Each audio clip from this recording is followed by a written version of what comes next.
വെഞ്ഞാറമൂട് കൊലക്കേസ് പ്രതി അഫാനെ തെളിവെടുപ്പിനായി ചുള്ളാളത്തെ ലത്തീഫിന്റെ വീട്ടിൽ എത്തിച്ചിട്ടുണ്ട്.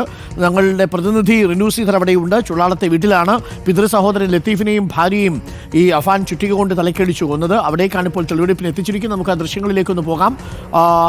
വലിയ മാറ്റമൊന്നുമില്ല, കൂസലില്ലാതെയാണല്ലേ പതിവ് പോലെ അഫാന്റെ വരവ്. റിനു,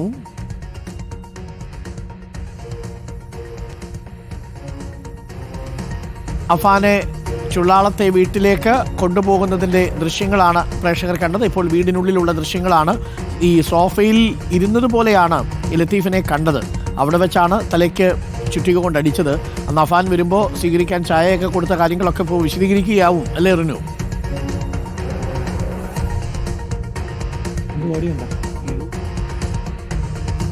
അതായത് അഫാന്റെ പിതൃ സഹോദരൻ ലത്തീഫിനെയും അതുപോലെ തന്നെ ഭാര്യ സാജിദയെയും കൊലപ്പെടുത്തിയ ചുള്ളാളത്തെ ജസ്ല മൻസിൽ എന്ന് പറയുന്ന വീട്ടിലാണ് അല്പസമയം മുമ്പ് അഫാനെ എത്തിച്ചത്. കിളിമാനൂർ പോലീസ്, കിളിമാനൂർ SHOയുടെ നേതൃത്വത്തിലുള്ള അന്വേഷണ സംഘമാണ് ഇവിടെ എത്തിച്ചത്. വീട്ടിനുള്ളിൽ ഇപ്പോൾ നമുക്ക് ദൃശ്യങ്ങളിൽ കാണാം. തെളിവെടുപ്പ് പുരോഗമിക്കുകയാണ്. എങ്ങനെയാണ് ഇവരെ കൊലപ്പെടുത്തിയത് എന്നുള്ളത് കൃത്യമായി അഫാൻ വിശദീകരിക്കുന്നുണ്ട്. അതായത് ഈ മാതാവിനെ വീട്ടിൽ വെച്ച് ശേഷം നേരെ പിതാവിന്റെ അടുത്തെത്തുന്നു.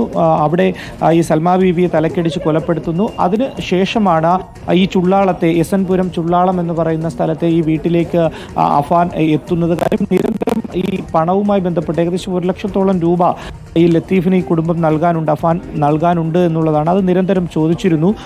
ഒപ്പം ഈ കടം കിടക്കുമ്പോൾ എന്തിന് വിവാഹം എന്നുള്ള അടക്കമുള്ള കാര്യങ്ങളിലേക്ക് വരുന്നു. വലിയ രീതിയിലുള്ള എതിർപ്പ് പ്രകടിപ്പിക്കുന്നു. ഇതാണ് ലത്തീഫ് ചെയ്ത തെറ്റ് എന്നുള്ളതാണ് അഫാൻ പറഞ്ഞിട്ടുള്ളത്. എന്തായാലും രണ്ടാം ഘട്ട തെളിവെടുപ്പാണ് ഇപ്പോൾ പുരോഗമിക്കുന്നത്. ഓക്കെ, ചുള്ളാളത്തെ വീട്ടിലെത്തിച്ചാണ് അഫാനെ കൊണ്ടിപ്പോൾ തെളിവെടുക്കുന്നത്. അവിടെ രണ്ടുപേരെയാണ് അഫാൻ കയ്യിൽ ചുറ്റിക കൊണ്ടടിച്ചത്. ആ സമയത്ത് ലത്തീഫിന്റെ ഭാര്യയും ലത്തീഫുമാണ് വീട്ടിലുണ്ടായിരുന്നത്. പിതൃ സഹോദരനാണ് ലത്തീഫ്. അപ്പോൾ ലത്തീഫിന്റെ കയ്യിൽ നിന്ന് 1 ലക്ഷം രൂപ അഫാൻ വാങ്ങിയിരുന്നു. വരുന്ന സമയത്ത് ചായയൊക്കെ ഇട്ട് കൊടുക്കാൻ വേണ്ടിയിട്ട് വൈഫ് അടുക്കളയിലേക്ക് പോയി ചായ കൊണ്ടുവന്ന് വെച്ചു എന്നാണ് നമ്മൾ മനസ്സിലാക്കുന്നത്. ഈ സാഹചര്യത്തിലാണ് ലത്തീഫിനെയും ലത്തീഫിൻ്റെ ഭാര്യയെയും ചുറ്റിക കൊണ്ട് തലക്കടിച്ച് കൊലപ്പെടുത്തുന്നത്.